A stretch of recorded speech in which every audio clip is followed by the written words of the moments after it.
will get outstanding shows. You will get information that's not being heard today on other shows.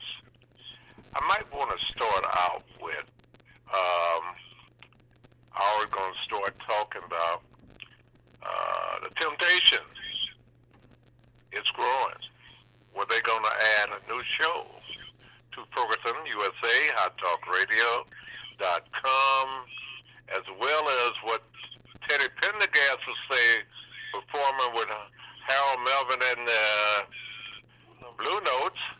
Wake up, everybody. It seems to be a problem where among our people, we cannot do things collectively.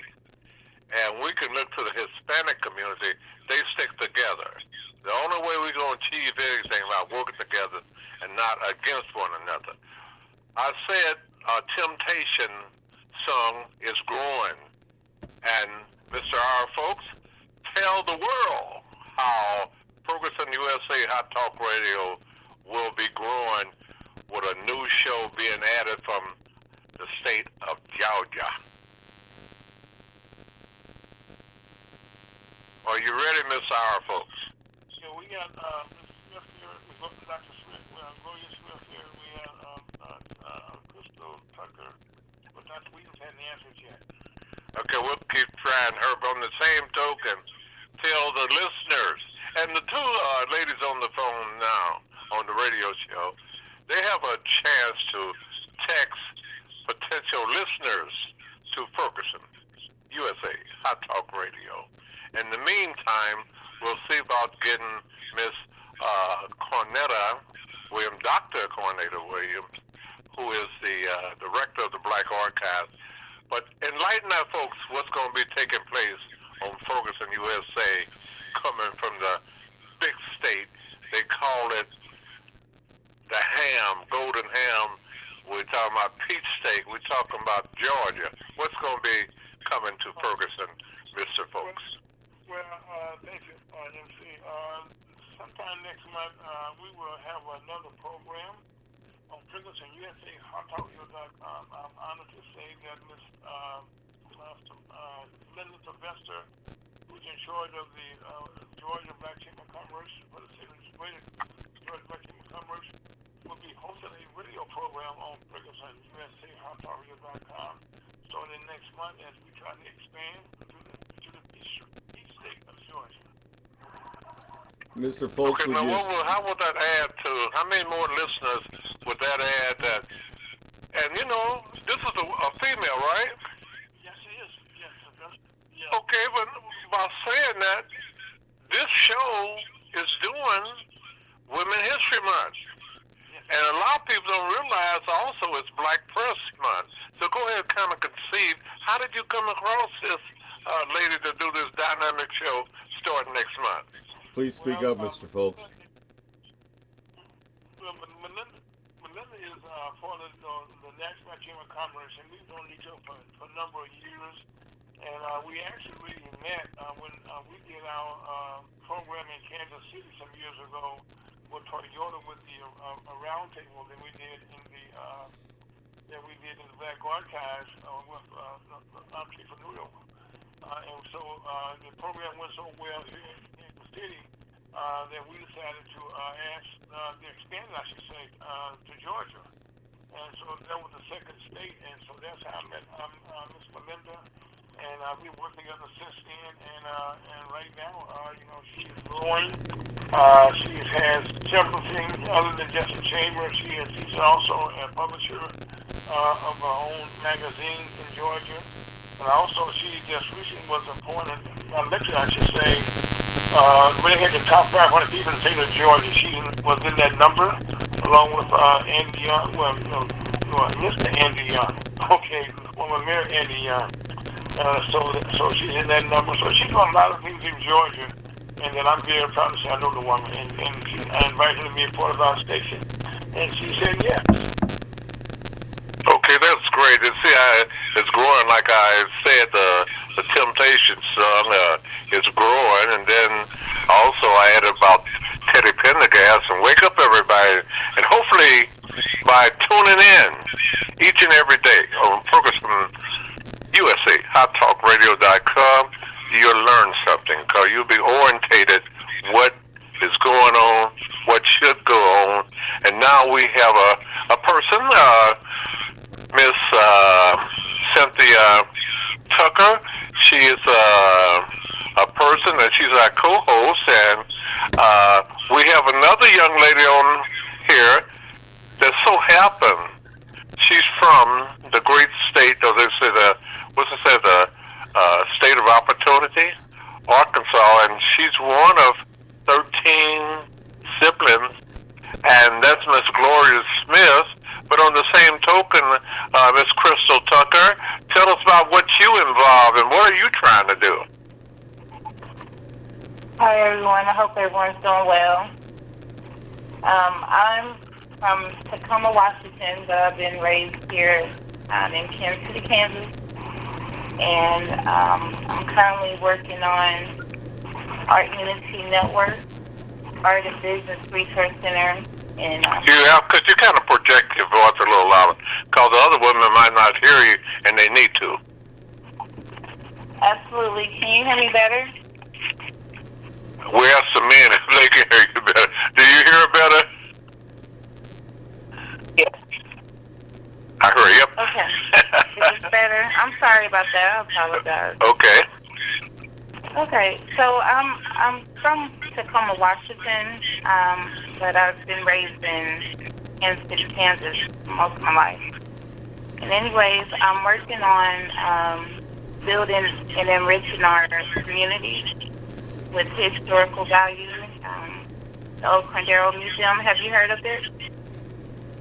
Well, that's why we brought you on the show, so you can acquaint us with what you're trying to do. We know that over there by the former Cordero ruins was built by slaves, and also right across from that, they got the John Brown statue. Unfortunately, people didn't want him to blow his nose, so they got the chipping off of it. And I went over to the art gallery, and even the King Tut exhibit is something they want to deframe the nose of great people. And you continue talking, Ms. Tucker. I agree with that. One thing that I noticed is, how do we get the community involved? First of all, there's a lot of different entrepreneurs that is in that area, a lot of family environment. And finding the resource center is what I'm working on, so that we can actually work on those historical sites and their beautification is my main focus. Well, until it become a reality, it's a good idea. But on the same token, we have Miss Gloria Smith, who can tell you a lot of things. I found out a lot from her gentleman and Cynthia about what she's involved in and what she's trying to do and what she's been able to accomplish. And also, Arkansas won the basketball game last night. I'm sorry, 2 nights ago, and they played this evening, the great state of Arkansas. So, Miss Gloria Smith, now it's time for you to tell the people all those things you kept hidden from everybody until, I don't know if I just brought it out of you.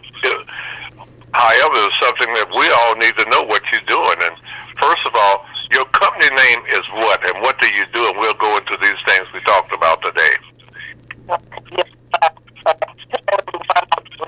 And if you could cut down, if you got the radios or anything like that, because we have a little static.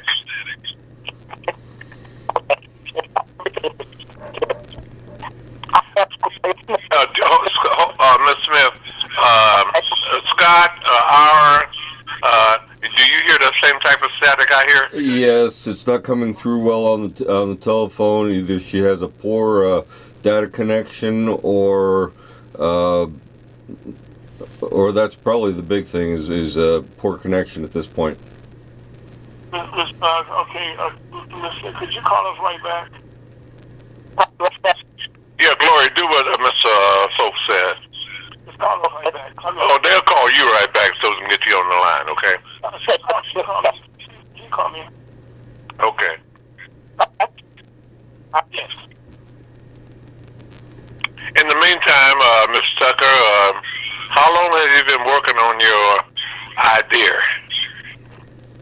I've been working on my ideal for 6 years now. I didn't quite hear that. For 6 years. Oh, 6 years, okay. Hey, maybe with me, I know this says, and I did clean out my ears, so I ought to be able to hear you clearly, right? Hello? Who is that now? Miss Gloria. Oh, Gloria, now you're coming across better.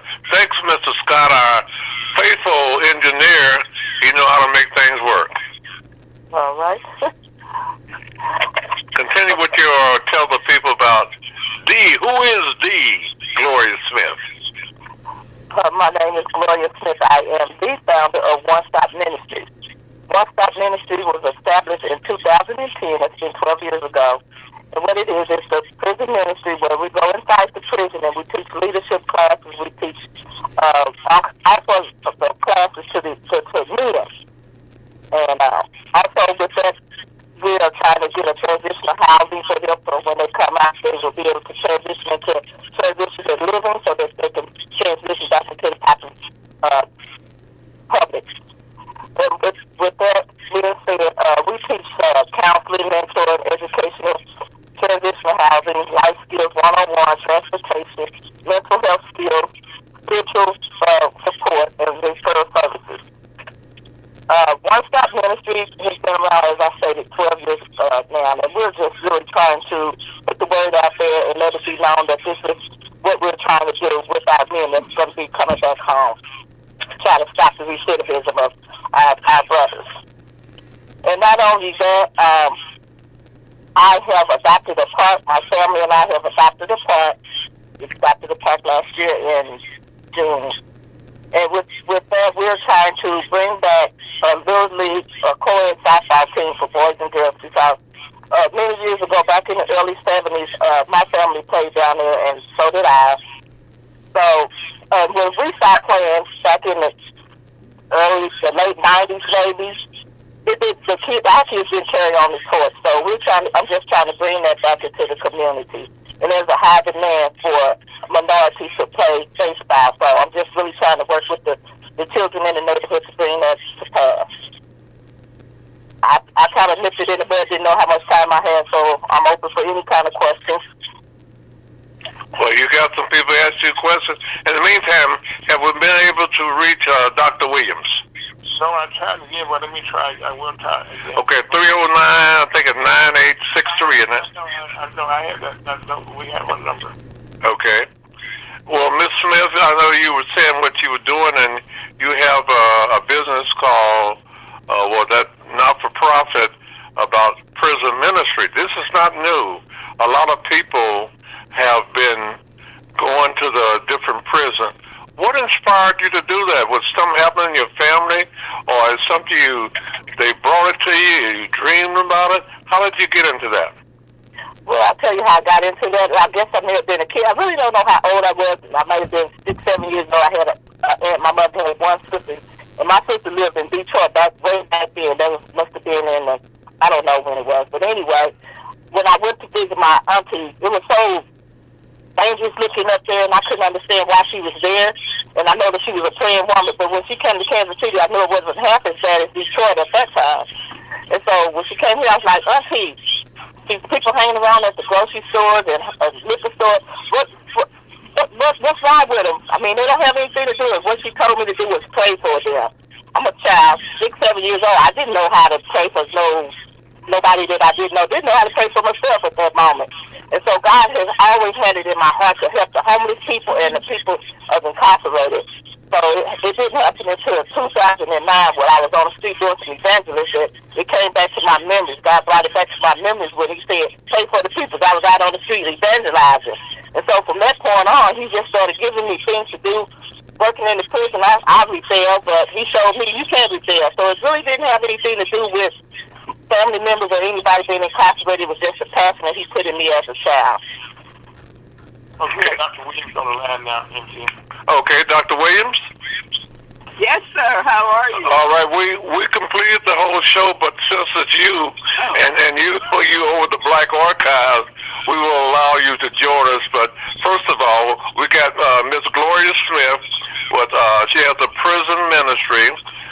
have Miss Cynthia Tucker. She's our co-host, and she has an idea. Both of these ladies have things that really should interest the Black Archive. Dory Smith, this is Dr. Cornetta Williams. Tell us what you do and what's your purpose and mission. Dr. Williams. Oh, okay. Carmeletta Williams. Yeah, I'm the CEO of the Black Archives of Mid-America, and our mission is to collect, preserve, exhibit, and educate people about African American life and culture. That's what we do there. We have exhibitions. We have a collection full of documents, books, pictures. We have the only lynching museum outside of Alabama. We have a Lucy's Cabin, a home where a formerly enslaved woman lives, as well as our permanent exhibit, which is in the Coffin Exhibition Hall. We also have the Women's Basketball Hall of Fame and a recording studio where we record the stories, the oral histories of people. Okay, Ms. Smith, you said you guys are very lucky you adopted a park. What do you mean you adopted a park? And what inspired you to do that? As I said it before, back in the early 70s, my family started just playing softball. Everybody from the Boot Hill, most of us from the Boot Hills, Arkansas, they just got together and started playing ball on Sundays. And we played for so many years, maybe 30 years or more. And then after we got too old to play, our kids didn't pick up the torch, but I still have that zeal in me to see that continue. So that's one of the reasons why I adopted this park, and I would like to see that continue along with educating our children. Okay, for the benefit of the people in Ferguson, St. Louis, and Kansas City, what are the boundaries or the streets where the park exists? The park is at 57th and Agnes. It's east of Prospect, like 3 blocks east of Prospect. And Dr. Williams, she didn't go to Lincoln. She went to Southeast and UMKC. And I lived a few blocks from the park she's talking about. Okay. Grew up on 55th Street, right off the Bell Fountain. Oh, okay. So you're in the South Park Creek area? Yes. I live from the park. Been there over 30 years. Okay. Yes. I did. I grew up at 3116 East 55th Street. Okay, so we made it. Yes. Small world time. Yes. Well, Miss Smith, tell Dr. Williams and tell Miss Tucker about the fellows out there playing half naked in the pajamas, playing in your adopted park. Oh yeah, maybe a couple of weeks ago. I don't know what possessed me to just go to the park and just sit in the start with like 8 young boys, probably from the ages 6 to 16 or something like 15 or 16. And when I looked at the children, I was like, 2 of them had pajamas on, 2 of them had Crocs on, those nurses shoes that you wear, and one of them didn't have a shirt on. And so they really didn't have a clue on how to play basketball, none of them. And I'm not trying to say anything bad about it, but it just looked like they were looking for something to do and also at the same time need some guidance. Right. So that just really did something to me. I took a picture of them. I don't know what possessed me to do that, but I did. Did you want to talk to them? I'm sorry. Did you take advantage to talk to them and teach them about basketball? I did not, but I said that's one of the things that I'm trying to do, and I'm trying to also get more men involved in what I'm doing. See, I worked at the Juvenile Detention Center for 17 years, and I just recently retired, so I can walk up to some juveniles and talk to them, but everybody can't do that. Yes, ma'am. That is true. That takes a very strong person to do that, so I commend you. Well, thank you. Okay, now, Crystal, you were talking about about the Condora ruins over there. That is a very, very rich history. Can you tell us a little bit about the history of that community? I was able to get to know the founders, just to talk to the founders. And I am still currently learning, obviously. I'm new to the board. I just have a real big passion in making sure that we can upkeep that area. I know that they're having some issues with the museum itself, with the roofing. And so that's one thing that we were just working on, making sure that we can share that history that is written there. So where's it located at the museum? Also, 27th and Brown. KCK. Yes. Yeah, on the other side of the river there, yes. Yeah, so right now we're just at the beginning stages of remodeling. We're always looking for those who are able to participate. And I like to bring the artistic side of things. I love painting and stuff like that. And like Miss Gloria said, now to the youth is really important. You know? But being able to reach out to the community because everyone is talented. Our youth needs to learn how to do things. Some people are not raised in the right environment to how to do anything at all, which is sad.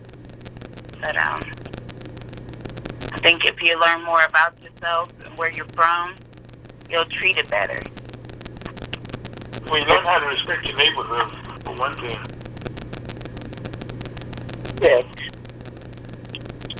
Dr. Williams, okay.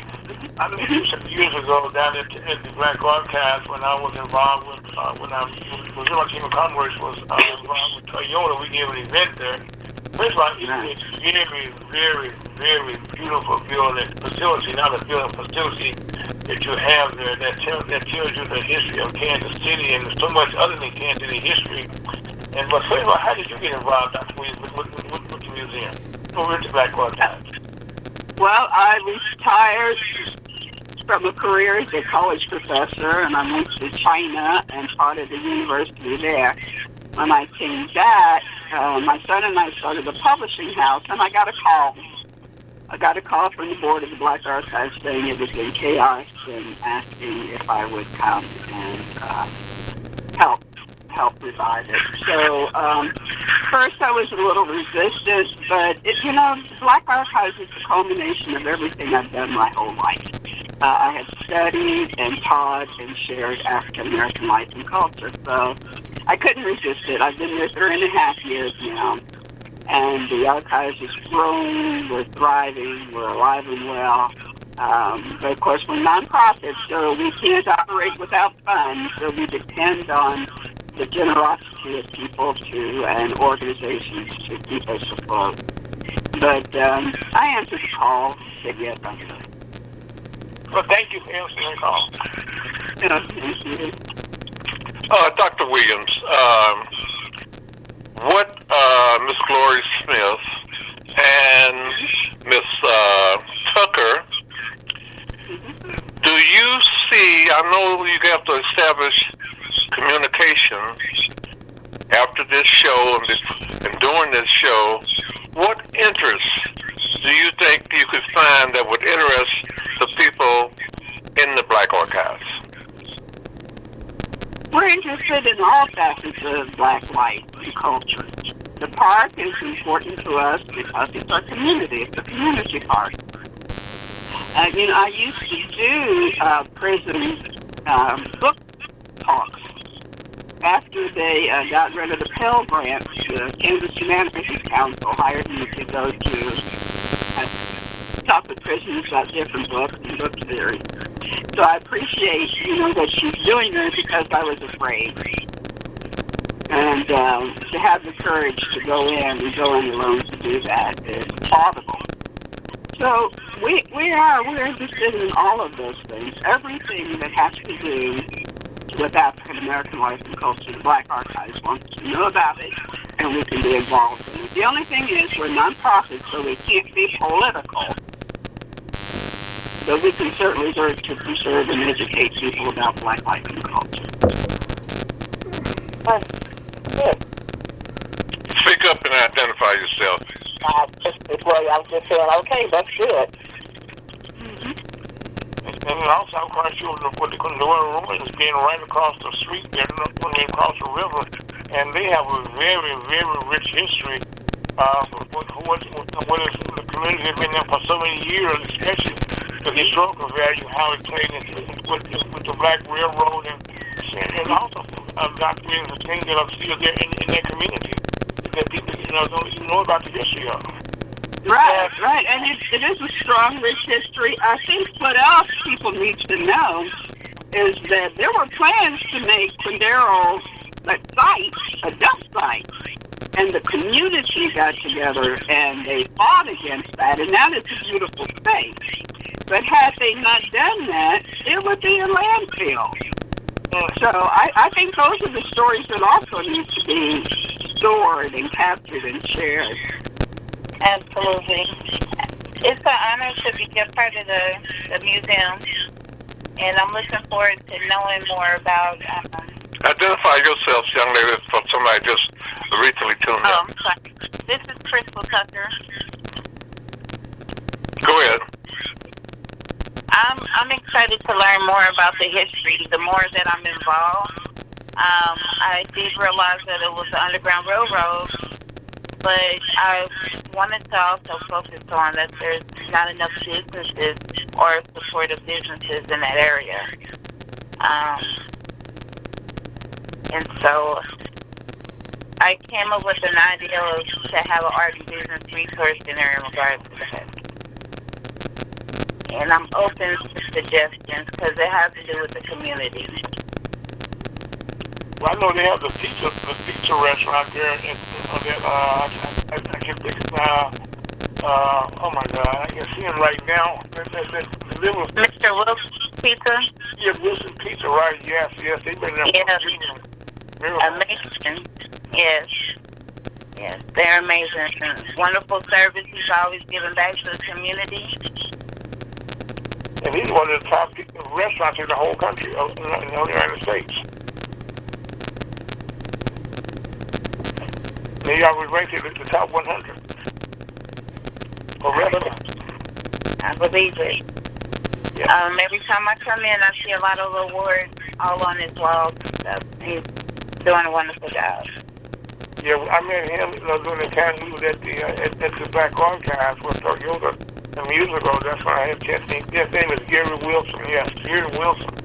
And the story that he told that night, and with his red t-shirt on also, the story he told that in the pandemic, in this community, the black community, most places you're going to have pizza delivery service in those communities. And then he found out that, pizza deliveries in their neighborhood, he started delivering pizza. And the best part about the person couldn't pay right then, he let him have credit.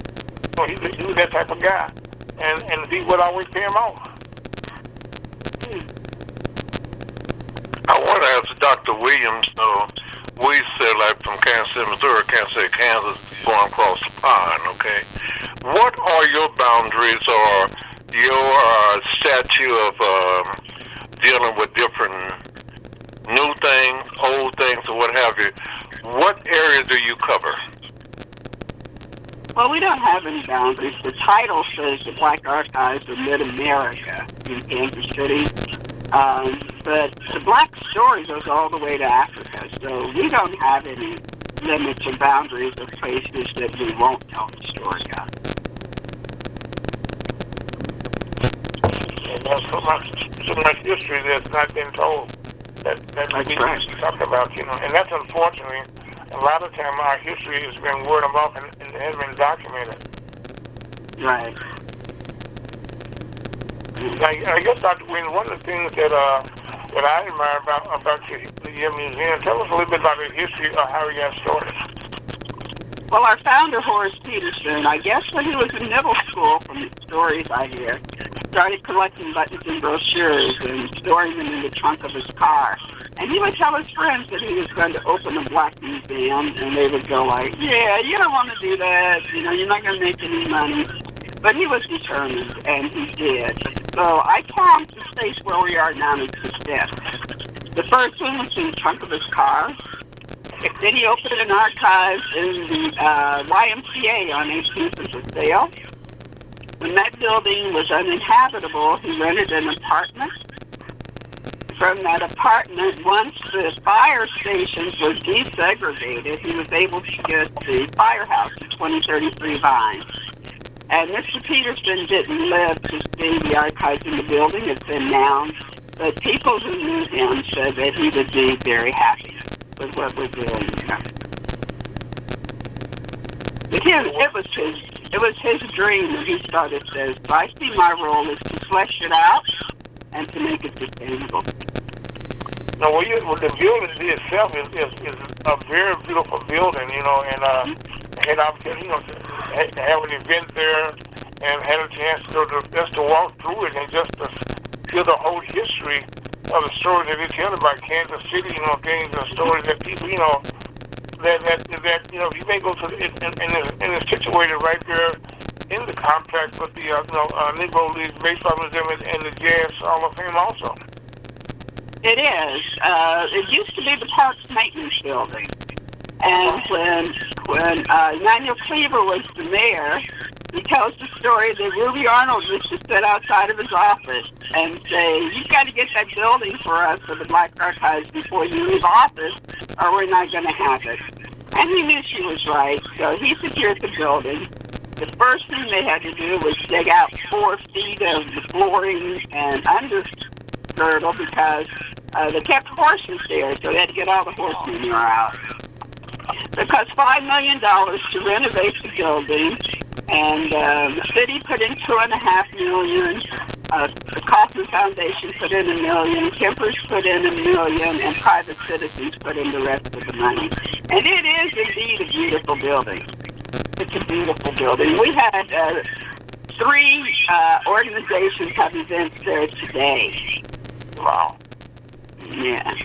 So, because we want the public to know that we are their partner.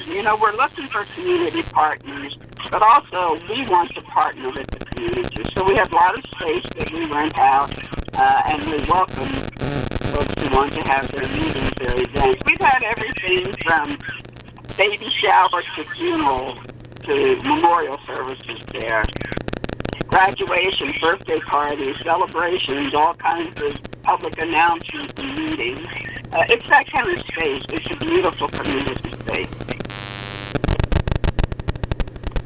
It's definitely a community space. Yes. What is that address? It's in 1722 and 17th Terrace. It's on 17th and Highland in Kansas City, and we share a parking lot with the Urban Youth Academy. If you come in on Paseo, just come in by the Great Christ Community Center, and we're on the far east end of the parking lot.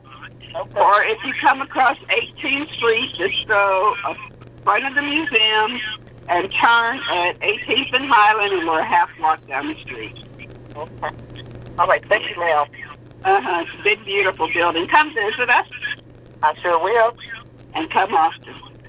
That's the second. I remember the Black Archives at 2033 Vine. Mm-hmm. Also, down from that, I'm told there was a women prison. That was really east of 2033 Vine. And they moved over Horace Peterson, unfortunately drowned trying to save his son out in Swope Park. And not his son. He went to retrieve a boat. Go ahead now. His son wasn't in the water. He had a remote control boat, and the boat got stuck. So he went out to get the boat and drowned. Now, who's saying this? Drowned in the lagoon. In the lagoon. Who is saying this now? Who's talking? Peterson. This is Dr. Kramer. Okay, the reason I was going to say, I was going to compliment you on doing your homework.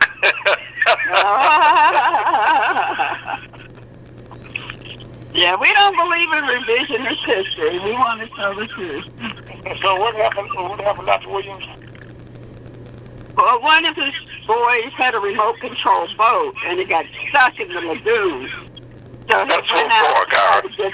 It's Roe Park, yeah. And he went out in the water to try to get the boat, and I guess he got tangled up and he drowned in the lagoon at Roe Park. Wow.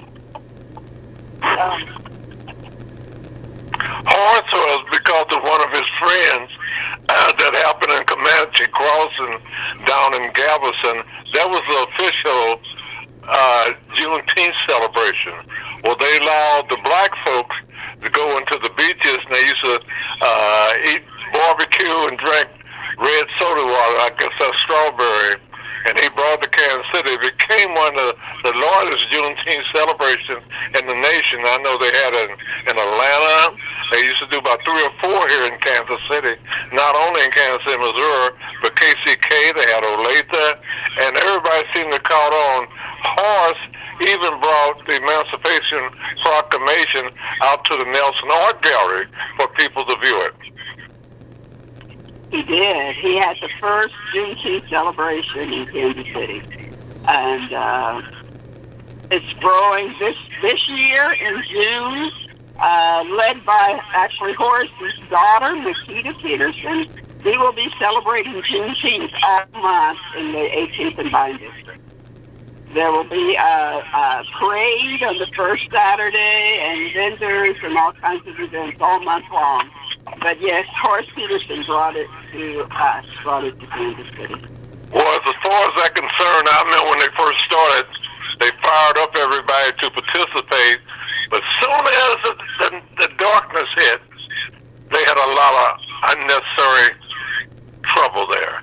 Has that been dealt with so people don't have to experience going in there fearing their life when they got down there? Yes, I'm listening, I'm waiting, and the public is waiting to hear the response to that. I hadn't heard anything about that. Okay. Well, we're from Missouri, and we the show me state, and that's what happened. It was when people used to come from, and most of the people would help with Charles Hazley and other people.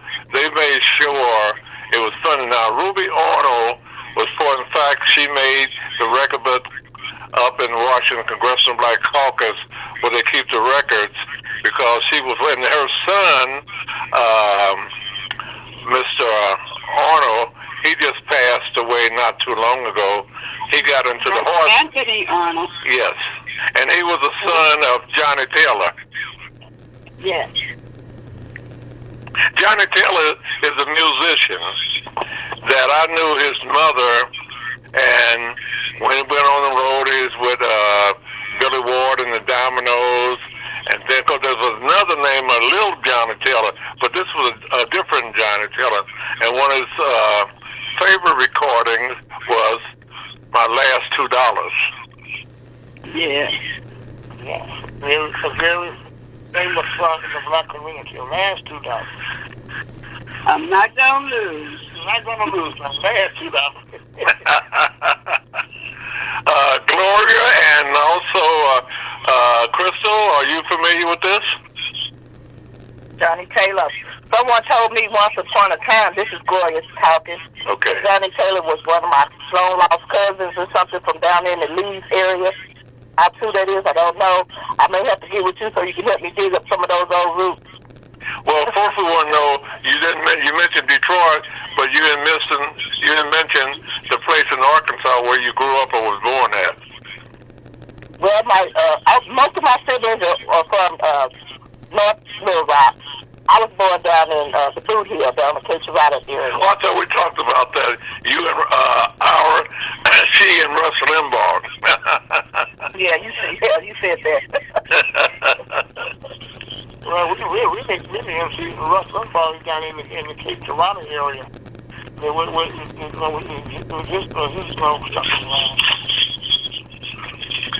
Speaking of that area close by, you got something going on in Hayti.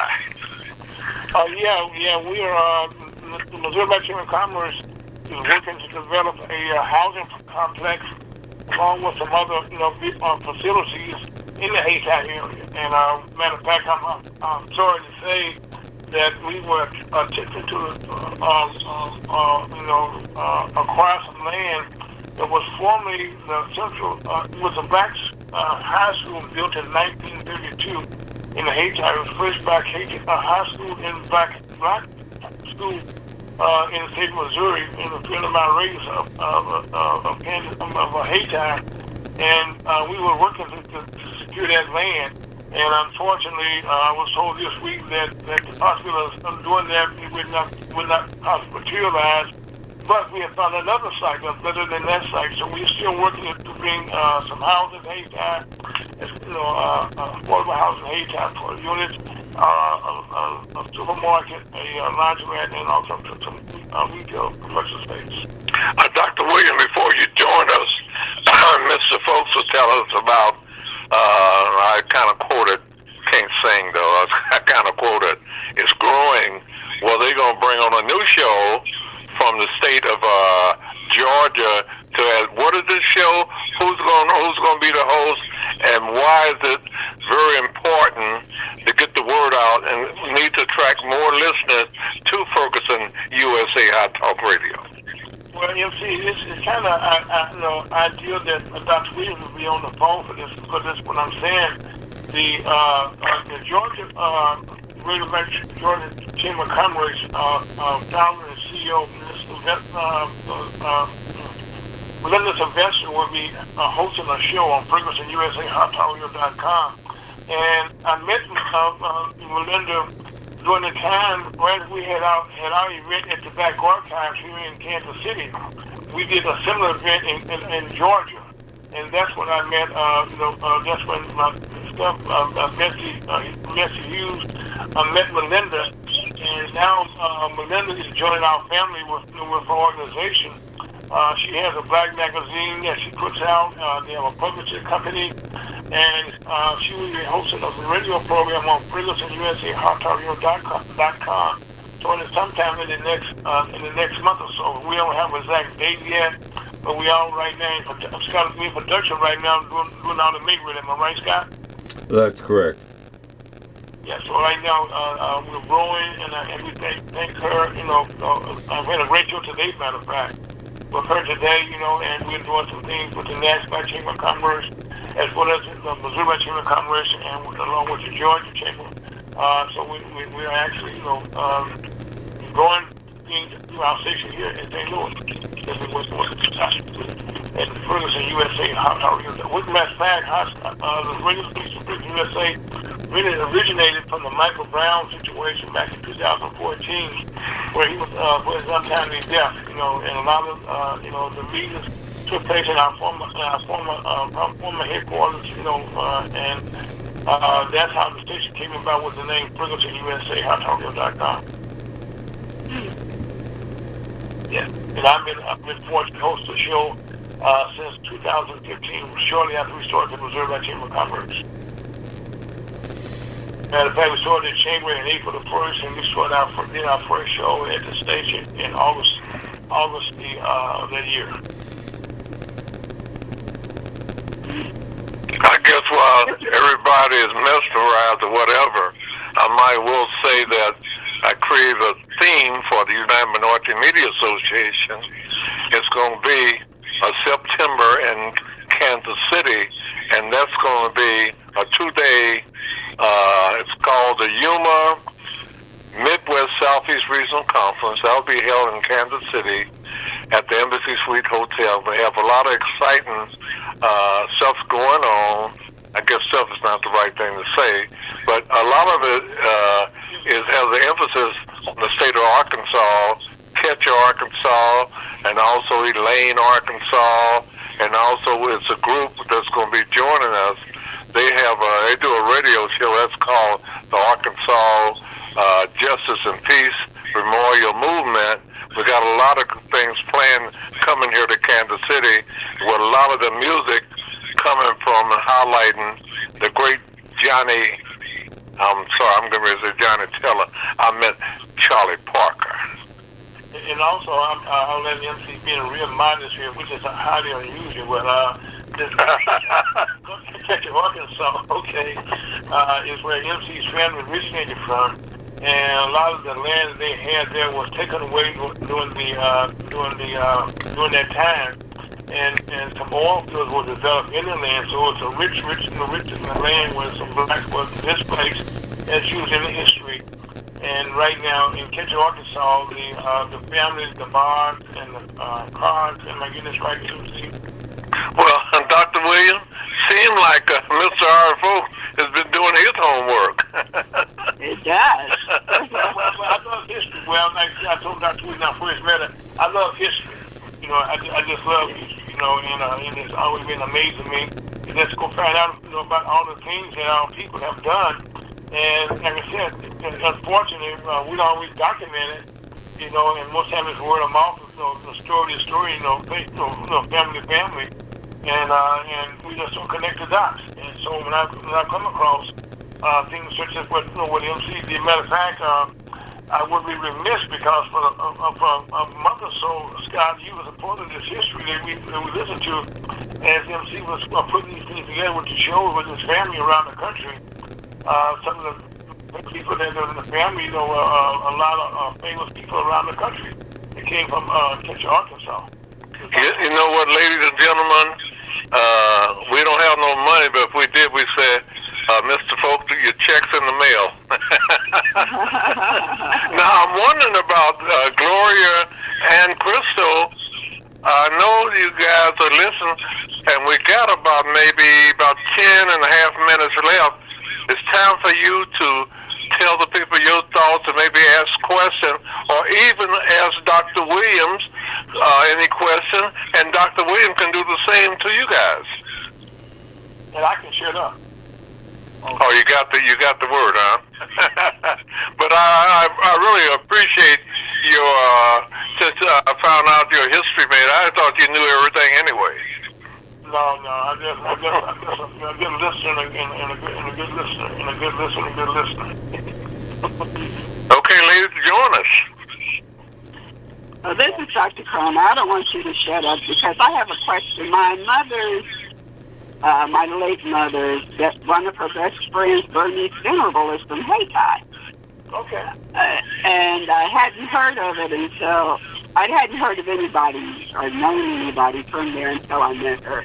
But she did have a pride in going home and visiting back home. So now as you speak about what you're doing down there, I can see that it's ingrained in the community.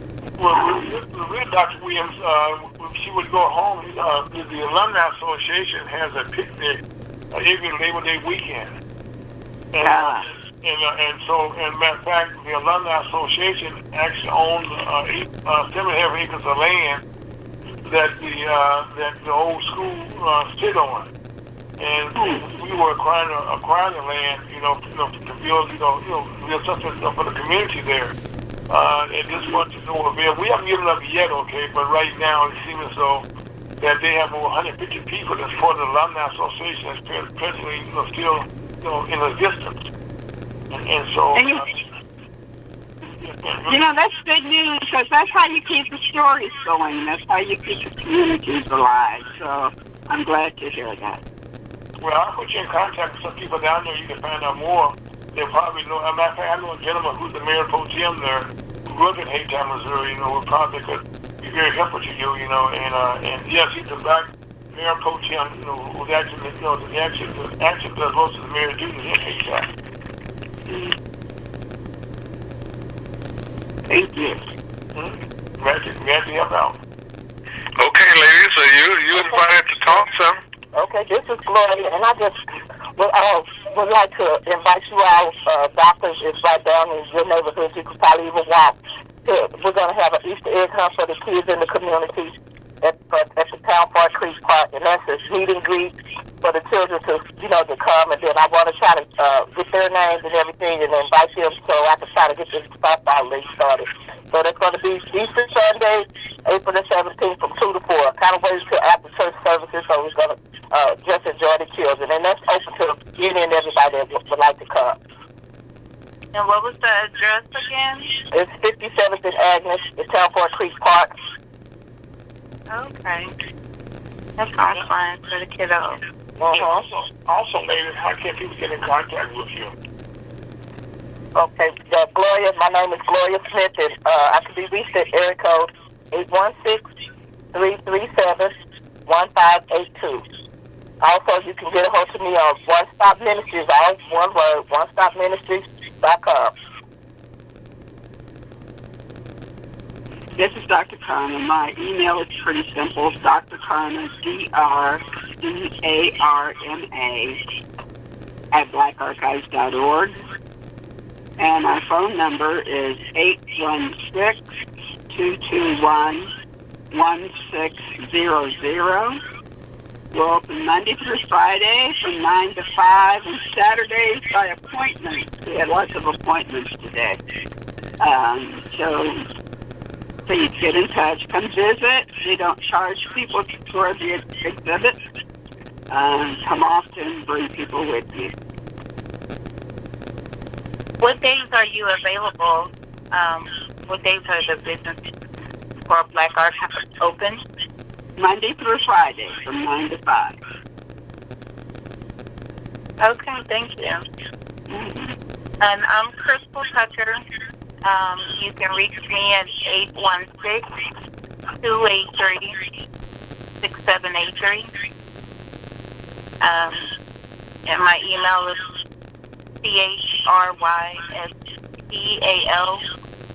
Tucker 46@gmail.com. Would you guys repeat that information, how you can be reached again? Gloria Smith, area code 816-337-1582. You can get me at onestopministries.com.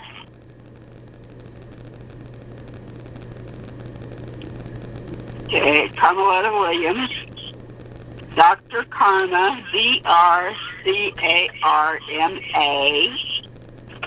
@blackarchives.org. 816-221-1600. And we're at 1722 East 17th Terrace, KCMO. Now, our engineer, how would people be able to reach you, and what do you have that you think the people might want to get in touch with you with? And what's your responsibility as an engineer? Well, we would always love to have more shows on the station. You can get a hold of me, 314-277-0621. Or you can get voiceovers for you, number 4, letter U, at gmail.com. And Wait, say it again. I'm sorry. You're fine. You want me to say it again? The website, of course, is FergusonUSAHotTalkRadio.com. You can reach me at 314-277-0621. And we are always looking for shows and sponsors for shows. So if you're interested, give me a call. My email is voiceovers, VOICEOVERS, number 4, letter U, at gmail.com. Hey, Scott, what I'll do today for all of our guests, I will text you a copy of today's program, and as well as that's a link to our to FergusonUSAHotTalkRadio.com. And my name is Aaron Folks. I'm the CEO of the Missouri Bank Chamber of Commerce. And I can be reached, my cell phone number is 214-308-2591. And or you can always reach MC Richardson, who always knows how to get a hold of our folks any time of the day. And I guess I can say something. MC Richardson, the chairman, the CEO, and the founder of the United Minority Media Association. And also, R and I go 4 decades back at least. And we also are trying to get the word out. We're growing like the Temptation. They made the money off of all we can do is talk about it and spread the word. And my number is 816-822-8866. And then Scott is developing our website, and that is UMMA And we invite each and every one of you to not only view or call us, but get involved. Tell your friends about it. Or through your Facebook, tell the people, your email people, the organization you're affiliated with. I think Dr. Williams says you have no boundary.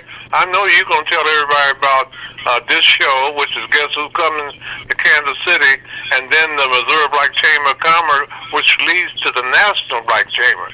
I was part of one of the people that conceived the Greater Kansas City Black Chamber of Commerce back in about 1985. And so we are community-minded. We need more people to get involved. We need sponsors. We need to work together. Like I stated earlier, black folks who start working together collectively, where the Hispanic and other groups, they support one another and give back. We need to use that same type of opportunity to get our people together and work collectively. Would you agree, Dr. Williams? Certainly. I work collaboratively all the time, and I see black people working together. So I kind of take exception to we need to do it. We are doing it. We just need to do it. Well, that's a few, but that's not the word out there, okay? Well, it's my experience. And Ira, I just wanted to say that right now I'm still drinking out of my Toyota cup. It's in my hand. Thank you for the wonderful gifts you all brought when you came to the Black Archive. Me have been part of that, and also would be remiss, Mr. Richardson, the fact that UMA is the oldest black media organization in the country, and that we don't say that enough, and it was also a part of the the National Media Association, am I right, Richardson? Well, that was the National Black Media Coalition. But that's not here. We were both part of that, and that's what we managed to give us back years ago. And Proyer Marshall, we're trying to get him for December the 3rd when we have our UMA 2022 Hall of Fame induction reception. And Proyer Marshall was also one of the co-founders of the National Association of Black Journalists, is 18 months junior to UMA. But we all need to work together. They had a tremendous story because the major media outlets were their sponsors. But when they cut away, you don't hear that much about them. And they brought into the nation, everybody knew the National Association of Black Journalists. And we also, all of us are involved in getting more people involved through our colleges, through our agencies, through our city, through church, and you name it. We all need you, and we need you, Dr. Williams. Thank you. Thank you so much. Thanks for including me on your program, and thanks for including me in your plans. I appreciate you.